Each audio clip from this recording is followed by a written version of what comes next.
Eamon Khan here for Seconds Out. It is a pleasure to be joined once more before the end of the year by Hall of Fame writer Thomas Hauser. Thomas, good to see you. Feeling Christmassy?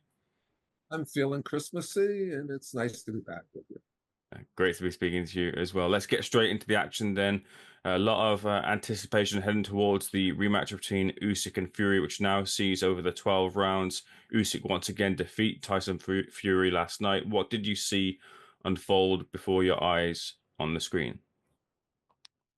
I thought it was a good fight, not a great one. The difference between this and the first fight in terms of entertainment value and greatness is that this one didn't have the ebbs and flows of their first fight. In the first fight, it looked like Fury was absolutely dominating the first half of the fight. And then, of course, in round 9, he was on wobbly legs and almost knocked out. So there was a lot of drama in the ebb and flow, which great fights have. This didn't have that. It was a good performance by both men. I thought it was a lot closer than many people did. I watched it on television, streaming, I should say, at home on a screen, which is not always the best way to watch a fight. But watching the fight, I thought it was very close. To me, 116, 112 is just way off the mark. And primarily the reason I feel that way is that in the first half of the fight, Usyk might have made Fury miss, but he wasn't really making him pay. To my way of thinking, Usyk won 4 of the last 6 rounds, but I felt that Fury won 4 of the first 6. So to me, the fight was even. There are people who I respect who saw it differently, including 3 judges. But that's my opinion, and I'm sticking to it. Maybe if I watch the video again, I feel differently. But right now, was it a high robbery? No. To me, if it had been a split decision like the first time around, that would have been much more reflective of what I saw. So you're saying you had the fight as a draw? I had the fight as a draw. With I gave Fury 4 of the first 6 rounds and Mm. Usyk 4 of the last 6, which, with by the way, is how I scored the first fight as well. Yeah, Uh, so let me think. The first fight. Now I'm thinking. Yes, the first fight right. I had it even. I had it 6-5-1 for Fury, but there was a 2-point round in that. So to me, both fights were draws, and it's not like I say I have to even it out. It's just at the end of each fight, when I added up my scorecards, it was wow, it was a draw. Yeah, I remember your scorecard being a draw because Frank Warren was pretty particular in bringing up your scorecard as one that he'd respected from the first fight as to the reaction and fallout from that first fight. Is there appetite on your end then to see a third fight, the trilogy fight between the two? No, we've done it. Been there, done that. My sense is that the next fight for Usyk is a rematch with Dubois, assuming that Daniel gets by Joseph Parker in February. And it certainly looks like Fury and Joshua will fight each other sometime in 2025. That's an entertaining fight. I just hope that they don't strip somebody of another belt and pretend that it's heavyweight champion of the world, because it isn't. It's really sort of a consolation prize bracket.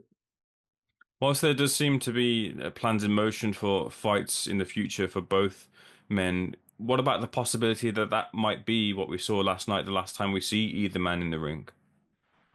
Best time we see Usyk or Fury. Yeah. Look, I'm of the belief that fighters should retire a little too soon rather than too late. To my way of thinking, Usyk has done everything conceivable for a heavyweight champion and cruiserweight champion to do. Nothing he does in the future is going to enhance his legacy. If he beats Dubois again, it really doesn't add much. So I'd like to see him do what Lennox did. Lennox was the heavyweight champion of the world. He was offered an 8-figure payday to fight Klitschko a second time or somebody else. And Lennox said, look, I'm mindful of what happens to fighters when they stay on too long. He retired, and Lennox Lewis today is healthy and a symbol of what's right and good about boxing. So I'd love to see Usyk retire, but he hasn't given any indication that he's planning to do that. To the contrary, he's planning to fight again. And Tyson Fury has spoken many times of how difficult it is to give up boxing. After he beat Dillian White in 2022, he announced his retirement. He was sincere about it at the time, and he just couldn't stay away. He's addicted to the sport. I'd love to see Tyson get out. He had a great career. Uh, it's time, but my sense, and look, as I've written, on several occasions, I'd rather see Anthony Joshua retire now. Both Fury and Joshua have generational wealth. Getting hit in the head isn't good for you. Both men have gotten hit in the head a lot, more so in recent fights. Let them retire and enjoy the rest of their lives, but they won't. And look, if Fury and Joshua fight each other, I certainly will be watching. In amongst some of the post-fight reaction and fallout that I've caught from the rematch, I did manage to see Carl Froch's take on the fight, and he mentioned something that I hadn't heard, which was the suggestion that whilst Usyk is still operating at a very high and elite level here, he's on the other end of this peak of the powers and on the downslide towards decline. Do you see that compared to other performances of Usyk in the past? That this is a man not at the peak of his powers anymore. First, let me just ask out of curiosity, how did Carl Froch score the fight? So again, sorry. How did Carl Froch score the fight? I think he had it clear for Usyk. Okay, because I have a lot of respect for Carl Froch, not just as a fight. I mean, I listen to him online from time to time, and I think he's almost always spot on. So if he scored that fight clearly for Usyk, that's one more voice who's in that camp. Uh, I did not notice a decline in Usyk's skills in this fight, but I was watching on TV, and Carl Froch, I'm sure, had a much better view. Also, a decline would be logical. Oleksandr had more than 300 amateur fights. He's had 23 professional fights now at a pretty high level. He is going to be 38 years old shortly. So, yeah, it's time to slow down. That's also another reason to consider retiring. But I did not notice any deterioration of skills on Saturday evening. Just to add a little bit of padding to the statement that Froch had it clear to Usyk. Froch said that he had the scorecard 116, 112 as the judges did. So he had it 4 rounds to Usyk. Moving on to what's next for both fight? I mentioned there about Dubois.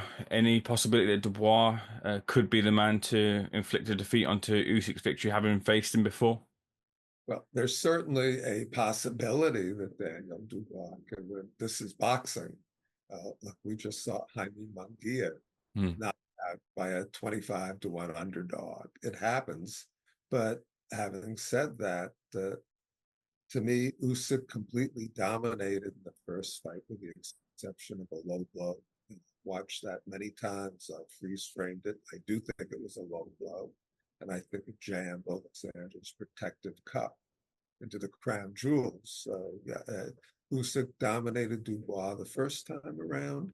I would expect him to do it again, but I've been wrong before. Where would you, off the back of this victory that Usyk has now over Tyson Fury, where would you put him in amongst the heavyweight greats of the past? How does he compare to the others? That's so hard to say. Hmm. For starters, it's next to impossible to compare athletes over time. The example I've used on many occasions is that the men who won gold medals in swimming at the 1932 Olympics would not have qualified for the women's finals in the last 5 Olympic Games. Athletes are just better. Now, you look at somebody like Jack Dempsey, Rocky Marciano, great fighters in their time. They each weighed about 185 pounds, 190 pounds, I think, for Dempsey. Usyk weighs 233 pounds. George Foreman was a big monster, this huge, enormous man and a giant puncher when he knocked out Joe Frazier. When George Foreman knocked out Joe Frazier, George weighed 217 pounds. So you really can't compare fighters across generations the way you can in some instances with other disciplines.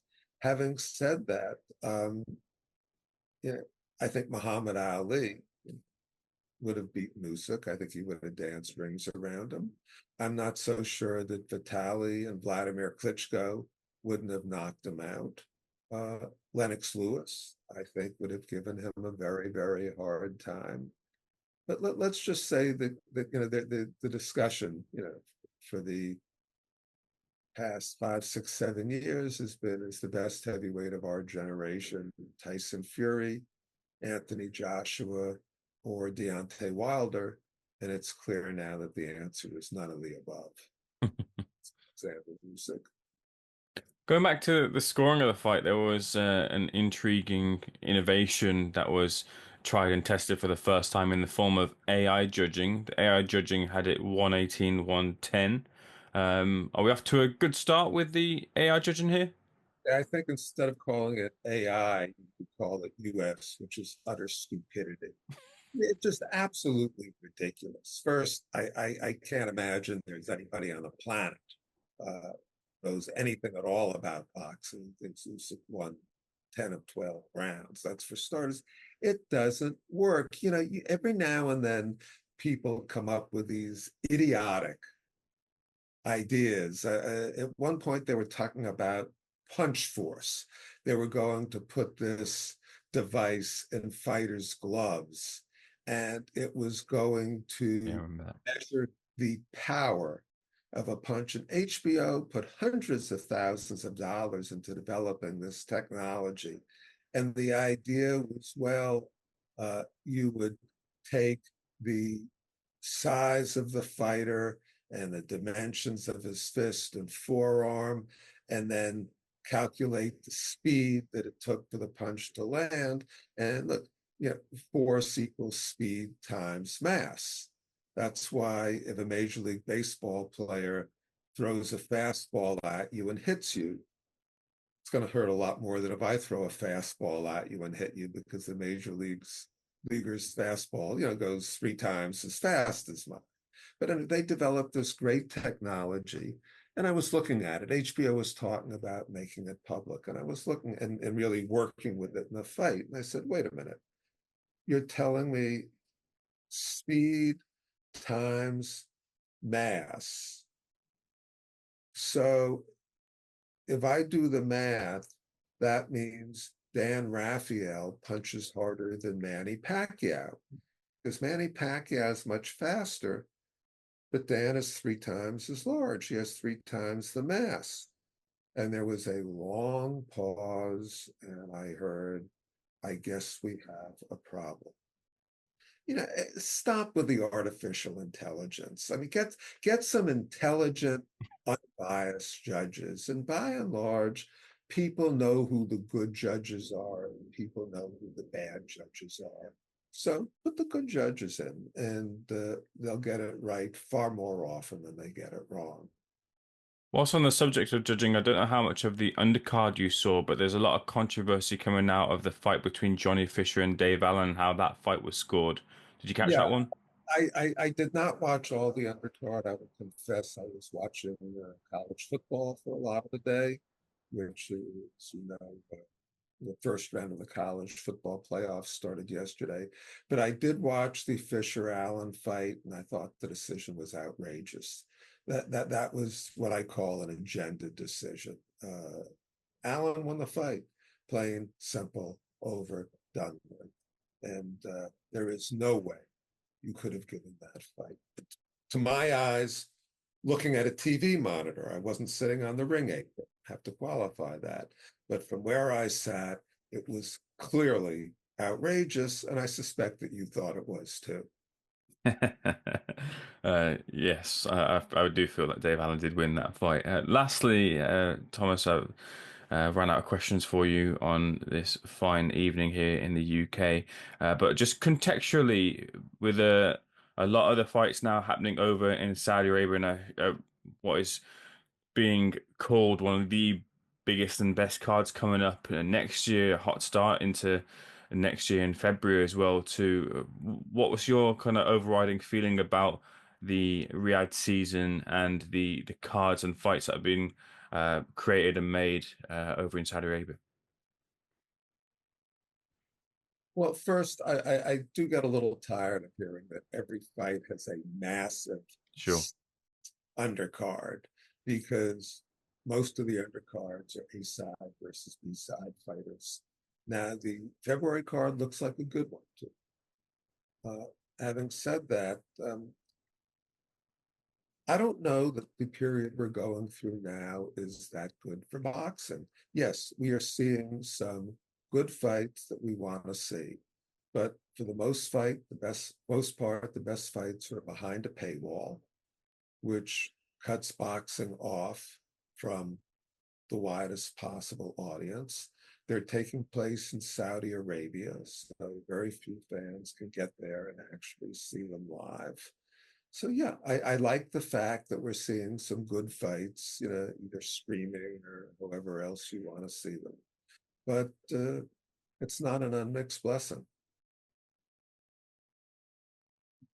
Appreciate your time here on Sunday, Thomas. Leave you to enjoy the rest of your Christmas and New Year. Thank you so much for your time over this year for Seconds Out, and I'm looking forward to our conversations in the new year. It will happen. Appreciate it, Thomas. Thank you.